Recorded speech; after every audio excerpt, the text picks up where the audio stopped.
Welcome to Bye Bye 9 to 5, where we are helping women escape the 9 to 5 and live the life that they really truly deserve. My guest today is Miss Wendie Lloyd.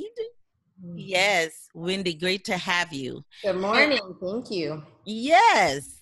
And Wendie is chatting with us today about mindset. Yes.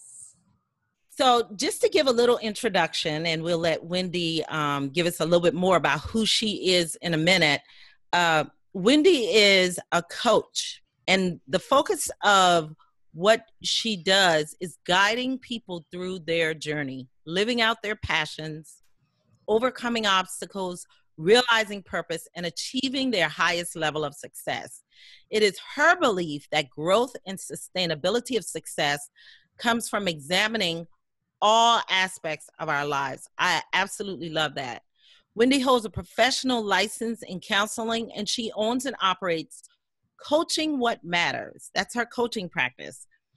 And Coaching What Matters offers personal mindset coaching with a focus on women in their 40s, going through any number of life transitions, such as divorce, career change, empty nest, menopause, and any of life's key transitions. It is her belief that we all have been created for a purpose and have vision for our lives. In addition to her extensive education, experience, and training as a coach, Wendie is also a published author and speaker. She has a system, and we're going to talk about all these things today. I'm so excited that she has developed, which is the very same system she has used in her own life to achieve the vision for her life. So welcome, Wendie. Thank you so much for being here. Thank you for having me, and thank you for that thorough introduction. Yes. I was just so intrigued by, the fact that you moved from being a counselor to coach. And so we'll get into that in a minute. Yes. But I gave the highlighted version. So if you will give us just a little bit more about what got you to this point on this journey. Okay. Well, as you said, I do hold a professional license. I've been a licensed professional counselor for, over 18 years now. And I still hold that license, and I still have a counseling practice, but my focus now is on more on the coaching and life coaching. And what had gotten me to the point where I'm at, I've always, in my counseling practice, I'll back up a second, I did trauma and grief and anxiety. Those are my focuses in my counseling practice, as well as, I've done some couples counseling and things like that. And I went through 2011, I separated from my husband. We had been in a 20-year marriage. And so for me, it was significant because I also had, my oldest son was away at college, was getting ready to start college. My youngest son was entering his senior year of high school. And in the process, in the midst of all this, I was also discovered I was going through menopause. So I was hitting a lot of key of those pivotal transition points that you addressed all at one time. So as you can imagine, plus being a counselor and trying to be present for my clients and helping them with all their stuff. So very tricky time for me. It was an emotional roller coaster for really a couple years. My divorce was not easy, as many of them are not. And it was a couple years into that process. So after the divorce was actually finalized, I woke up literally in the middle of the night, and it just came to me, and it was this message, as I call it my message from God talking to me in that quiet time, right? And it was, you know what, you have an option, you have a choice. You can continue to live in the past, believe all the lies and all those things, and you're never going to make it, you're not going to be anything, and yes, all that garbage, that we take on, and or you can say, look, I'm done. I am capable. I can be successful on my own. I can make it. I can live my dreams. And it was in that moment that actually the name of my coaching practice came in my head. And it was Wow. Coaching What Matters, because it was, at that moment, I realized I wanted to help others, particularly women, but I've also helped men, but particularly women, get through life, look at what really matters most to them in their life. What is most important to you? And focus on that and begin living life with that purpose, with that, what is that thing, that one thing that means the most to you, what lights your fire, what keeps you going every day. So that's where kind of my coaching, how I kind of evolved into that. And then as far as my book, The Mindset Makeover, Living Your Life with Clarity and Purpose, came about from my years of counseling as well as coaching and my personal journey. And I've always wanted to write a book. I put it off for years because I just didn't know which direction to go with it. And also those limiting beliefs, who's going to want to hear my story? Who am I? All that. Again, that garbage. Yes. And so I want you to table that for the book. Okay. I want to get into that in a minute because I really want to get into the book. Okay. Yeah. So what I love most about everything you said, Wendie, was that you're not just, talking the talk. You've really walked this walk because you have lived this. When you talk about all the things that you help women kind of sort through are things that you have gone through yourself. And I absolutely value that. And ladies, definitely that is the nugget. I value that in a coach because I know that they have been there and they're not just speaking from a book perspective or something they've heard. They have lived it. And so they know what the emotions are. They know what the feelings are. They know how to handle that. So I absolutely love that. I'm sure that was a rough time for you, but look, it ended up being the base for your coaching practice. So that's amazing. And so you didn't have the traditional 9-to-5 job per se, which I absolutely love that too, because you had your own counseling practice and kind of transition into this. Now, was that a difficult transition? Although you had a different kind of business before moving into your coaching practice, was that a difficult transition for you? It has been a little bit of a struggle, the transition. The biggest piece, two things. One thing is, people identify you right with the roles you play. And as I said, I've been a counselor in the community where I live. I moved to North Carolina back in 2005, and I opened my practice here in 2006. So quite a few years that, people have known me as a counselor, as a therapist. Right. So that's one aspect that's been difficult because when people are still referring people to me, they still view me as a counselor. Right. And so I've been doing a lot of networking, having to do a lot of rebranding to shift that focus, because there is a difference. And I'm not going to get into all that now, but there is a difference between counseling and coaching. And it is a different practice. It's a different mindset. It's a whole different program, that I have. So that's been a bit of a challenge, is, having people see me as a life coach now. The other is, as a therapist, since I'd been one and for so long, and I built relationships, and I didn't have to do a lot of networking. I really didn't have to do a lot of marketing even for that, because insurance companies, doctors, you make connections in a few different areas and you're good.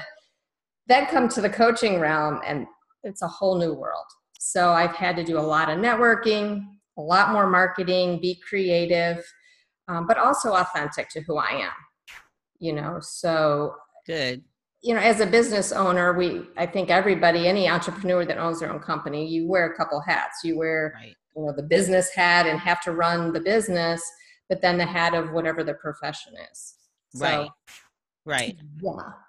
Yeah, and I know you mentioned not wanting to get too much into it, but if you could give us a brief just difference between coaching and counseling, because that would just help, I think, this audience really well, because a lot of times I know in my coaching experiences, I have run into people who have wanted or needed counseling. And I've Mm-hmm. had to tell them, I'm a coach. I really don't do that. And so they get confused with that. Yeah. So essentially, how I view it, counseling is a lot of processing the past, looking at Mm, where you've been, what are the things, that have been instilled in you kind of throughout the years and stuff. And it's processing those things and working through all the past stuff. And I think the coaching and again, this is generalizing it, but right, coaching is definitely a lot more forward focusing. right, You know, right. so you're at that point now. You've kind of dealt with the past. You've embraced it. You've released it. You've let it go. Now what? Now how Right. do I move forward? Where do I go now? So that's how I explain it to people. If you have, let's say, major depression or anxiety or things like that, there are things in my coaching practice. Obviously, mindset plays a big role in that. But I Hmm. think you also have to learn the skills and the coping mechanisms and what has gotten you, created that depression. And if it's organic, obviously you need, to address it from that perspective. So, once you have kind of handle on those things, then the coaching can be so much more effective. I love that. Yeah, yeah. Mhm. So, um, so you mentioned mindset, and you would not believe how many people, when I'm not a mindset coach, Mhm. so I don't even really focus on it a ton. But Mhm. there are certain mindset principles that I do make sure that my clients have before we start moving forward. And Mhm. you would be surprised. No, you wouldn't be surprised, not you, because I mean, they just always say, I really don't want to do that mindset module because I don't need it. So many people think they Yeah. don't need it. Can you kind of explain, especially for my audience's benefit, why having that mindset coaching piece? I mean, Mhm. I've had to turn a client away because their mindset was so, they needed mindset coaching first before they could move forward. Can you Right. explain why it is so important to have that? So in my model, as you mentioned when you introduced me, I look holistically. I look at it.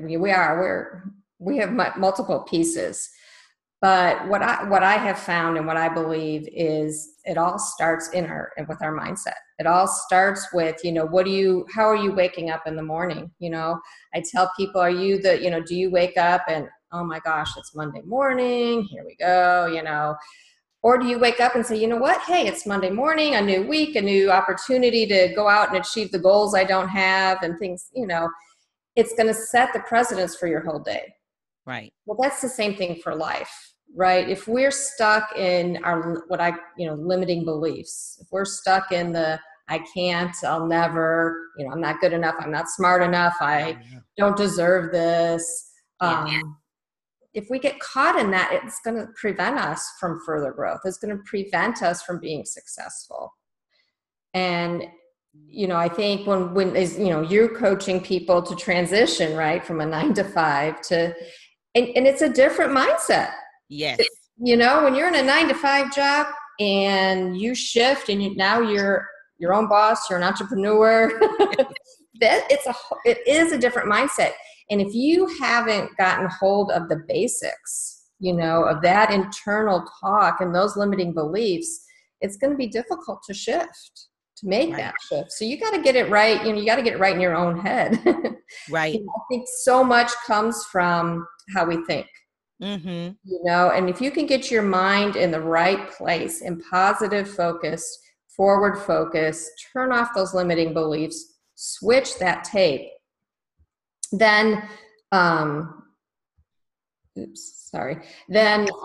I just lost my train of thought. My computer went crazy here. Yeah, then the rest can fall into place. So if you look at, when I say holistically, let's say, you want to get your health on track. Mm-hmm. Maybe you want to lose weight, or, and there's a reason diets don't work. Right. Right. Right. They don't. And there's a reason that there's so many of them, because some will work for others and all that. Yes. The bottom line, what I tell people, you can go on any diet pretty much for the most part, and it can work for you if you're in the right frame of mind. If you're approaching it from, I want to be healthier, right. I want to be healthy. I want to feel good, and those things, if you approach it from that aspect, you're going to be more successful. If you're so focused on, I got to lose 30 pounds by, July 1st, and, you're on that scale, and, you're losing 1 pound here, 1 pound there, you get frustrated. Then the next thing you know, you're just, you give up.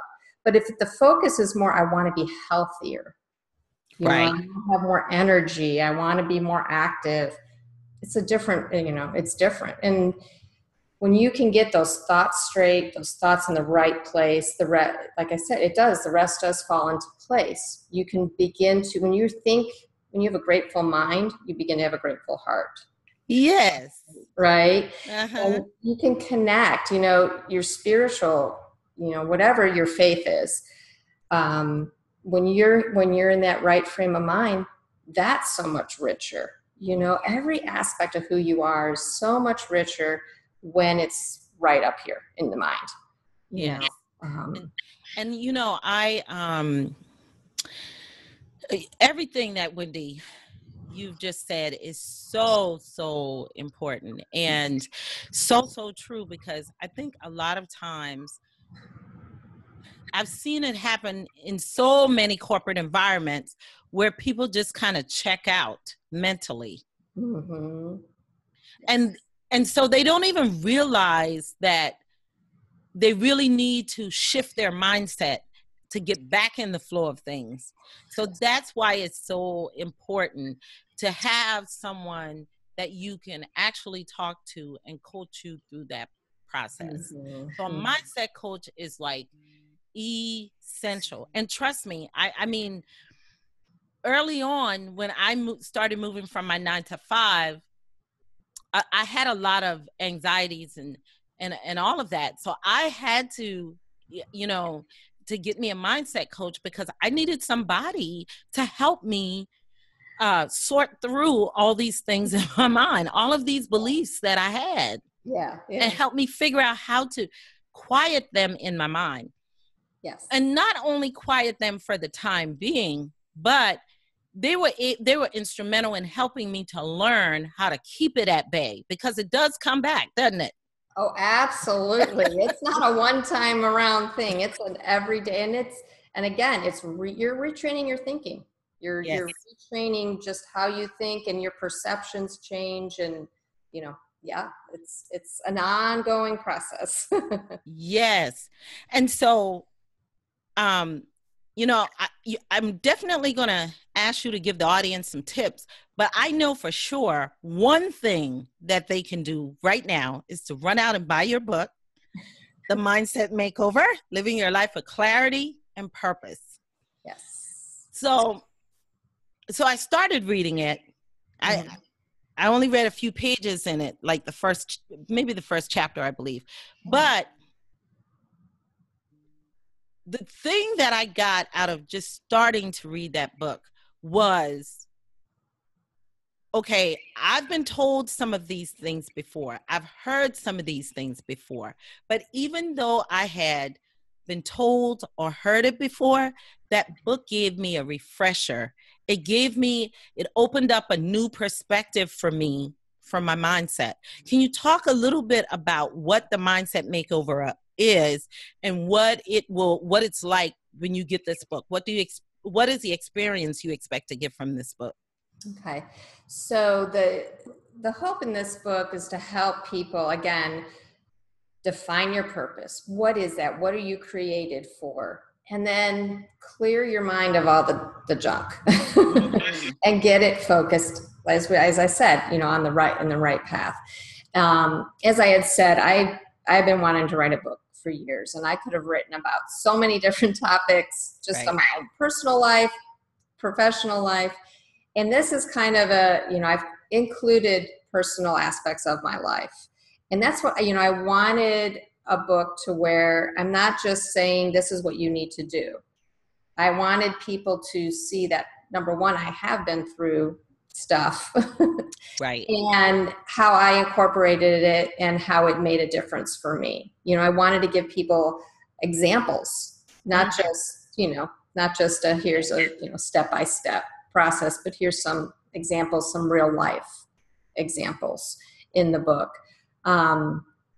So I incorporated that. I incorporated, some client stories throughout the book as well. Just again, to make it real, to make, the topics I'm talking about real, because nothing in this book is new. Like you said, it's out there. People talk about this stuff all the time.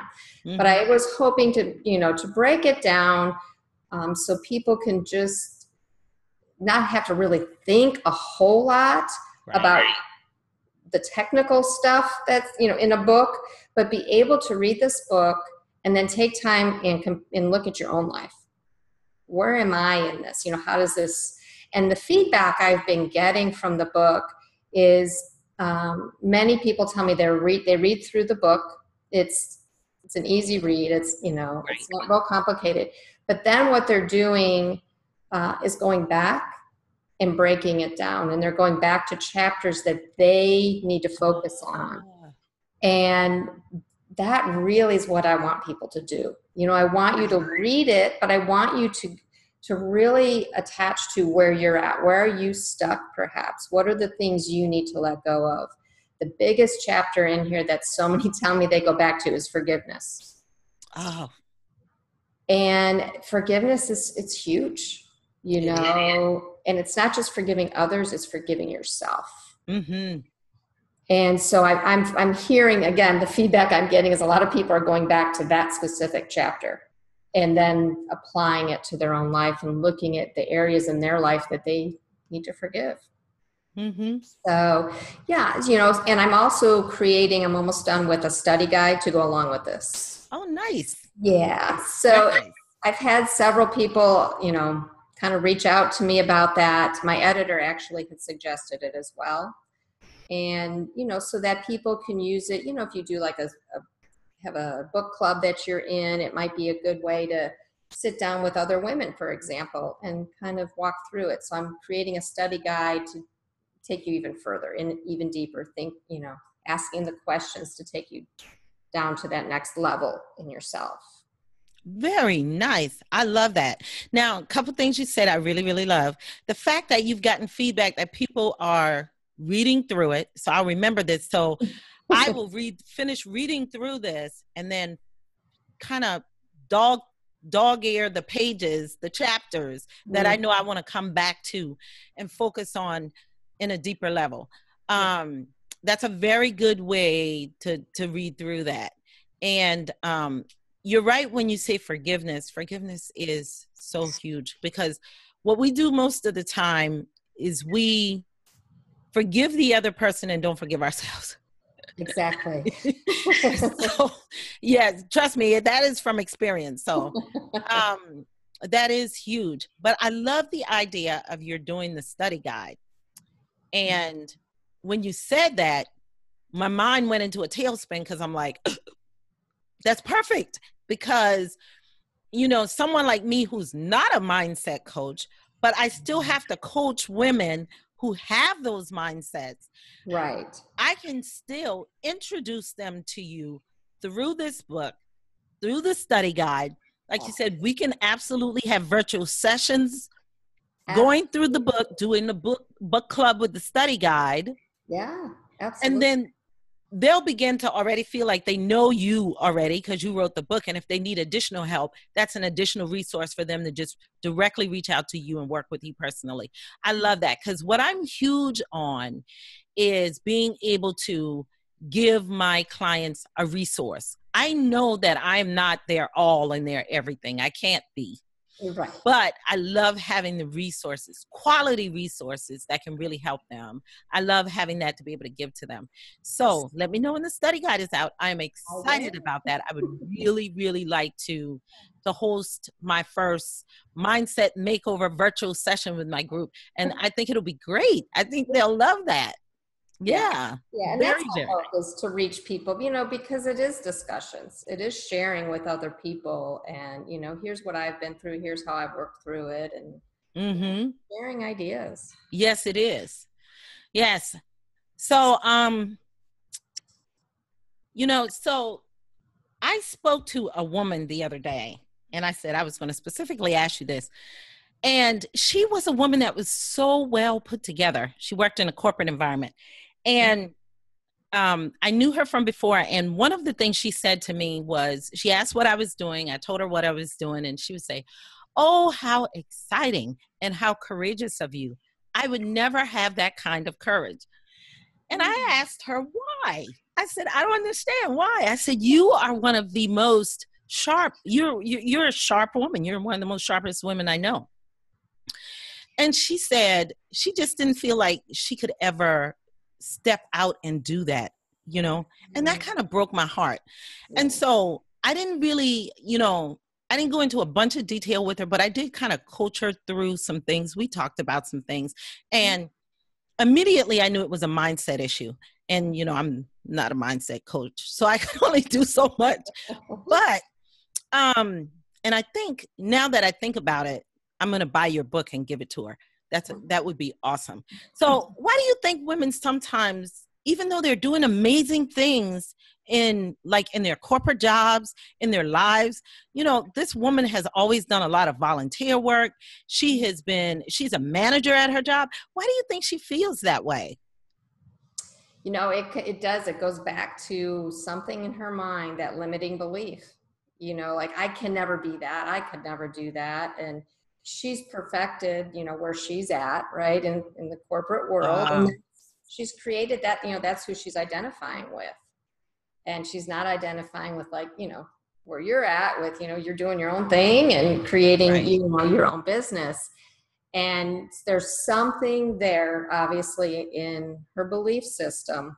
So she would have to, take some time and think through that. What is that? What is that limiting belief that's holding her back? Or that, like, you asked her, I think, why do you think you cannot do this? And it could be too that it's not something important to her, and that's what sometimes we have to examine with people too.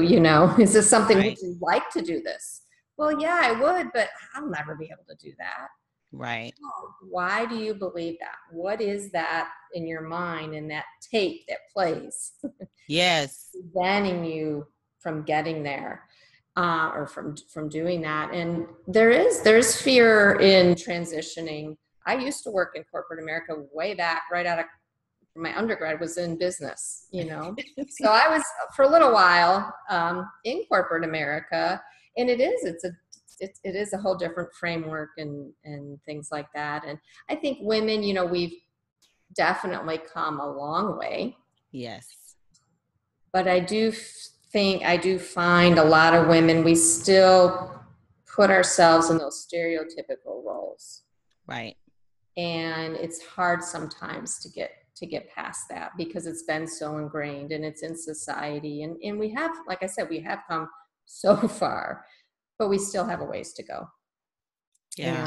And also I think for women particularly, we are more attached to our emotions. Mm-hmm. So we get, we have that anxiety or that fear. And if you gravitate towards that and you grab that, it's going to prevent you. It's going to prevent you from doing things you might really want to do. I myself, I'll give you a quick example. For me, a couple years ago, I did a half marathon. Ooh. And I touch on it a little bit in my book. Now, growing up, I was never a runner. Right. I was the kid in PE. If it was, we had to do running, especially long distance, I would try to find every excuse under the sun to get out of that. I could not do that. And so again, when I was going through this stressful time of my life, my doctor one day, she said, you got to figure something out here to get rid of some of this anxiety that you're carrying. And a friend of mine said, why don't you start running? And I'm like, really? So I took up a little bit. And then fast forward a year later, a friend of mine, we were, at dinner kind of catching up. And she said, there's a half marathon. This was in the beginning of November. In February, end of February, I want to do it. And I want you to do it with me. And I'm like, what are you talking about? A half marathon? Well, anyway, I agreed to do it in that moment. Woke up the next day and had that moment of, what did I agree to do? But I'm also the kind of person, I made the commitment. I said I would do it. And I did it. And I overcame all those things in my head. Like, you're not a runner. And I had all those thoughts. What are you crazy? At your age, you're going to do, Right. all that stuff. I was able to shift that. And I was able to turn that marathon into every mile I ran was about letting go of something from my past that I had not let go of. So I found a way to create a purpose for me and my growth in that event. So I love that. Yeah, so that's, just an example of, that's something wasn't even on my radar, wasn't even on my bucket list, and I was doing it, and I did it, and it felt wonderful. Wow. So we can't, hey, that for me, that shows you can do anything, anything you put your mind to, anything that you commit to, you can do it. Yeah. Thank you for that. I mean, that's funny, Wendie. I took up running a couple years ago, and I've kind of been toying around with the idea of the marathon. You may have just given a half marathon. You may have just given me a push to do that. And so we'll see. But I love the way that you changed the purpose of that. This book, I believe, is an amazing book. I challenge every woman who's listening to just go out, buy the book, read it. And if you feel so compelled to do so, buy one for a friend and give it to a friend that you think may need one. A mindset makeover. And your friends, and when you're thinking to yourself, my friend needs some help. And this is a good way to break that barrier and say, here, I want you to read this book. Absolutely. I think you'll enjoy it. Yeah. So wonderful. So we're about to wrap up here, Wendie. I have so enjoyed having you, but I have one last quick question for you. Okay. So I'd like to leave my audience with an actionable item. So if you can, just give them one actionable item that they could listen to this and then just do it immediately that day or in a couple hours to move themselves forward with regards to their mindset. So, gosh, there's so many. I think so. Here, what I'm going to have people do is make a list of the top 2 things on your bucket list, or the top 2 things that you've always thought, wow, it'd be really cool if I could do that. Oh, nice. And then spend time and think about, why are you not doing those things? What is preventing you from doing that? What are the thoughts, again, those limiting beliefs? And take a look at that and then start shifting those. Shift those beliefs, those limiting, and tell yourself, even if you don't believe it, I tell people, even if you don't believe it, say, I can do that. Or, whatever the limiting belief, counter it. So that's one thing. And I know you said one, I'm going to give them 2. When you wake up in the morning, the first thought in your head should be something about gratitude. Something about being grateful. Even if it's you're grateful you just woke up, or you're whatever that is, wake up and have that train yourself for that first thought to be a thought of gratitude. And when you go to bed at night, before you go to sleep, think of something you're grateful for. That is really that. Now those are good. Really, really good. Mm-hmm. Yeah. I used to, before I went to bed, I used to do a little gratitude list. I would jot down about 3 things during the day that I would be grateful for. So definitely, those are easy to do. Now I have got to incorporate the first thing in the morning, wake up with that on my mind. What is the thing I'm most grateful for before I even get out of the bed? Thank you for that. Yeah. And definitely the other item with just being able to put some things on a list, on a bucket list, at least just a couple things. I definitely can do that too. I use these items too. I make sure. Yeah, that's wonderful. Thank you so much, Wendie, for coming. I mean, you are amazing. You are doing amazing work. You are helping women to become better and more confident and feeling more like themselves in the skin that they're in. You really are. And so thank you so much for coming, and we appreciate having you. Thank you so much for having me. It's been a pleasure. All right. Well, you take care. And this podcast will be out soon. I know when you hear it, you will be very amazed at what Wendie is able to do. Definitely, I'll have all of her contact information, and you'll be able to check her out. So, Wendie, have a great day, and we'll connect again soon. You too. Take care of yourself. All right. Bye-bye.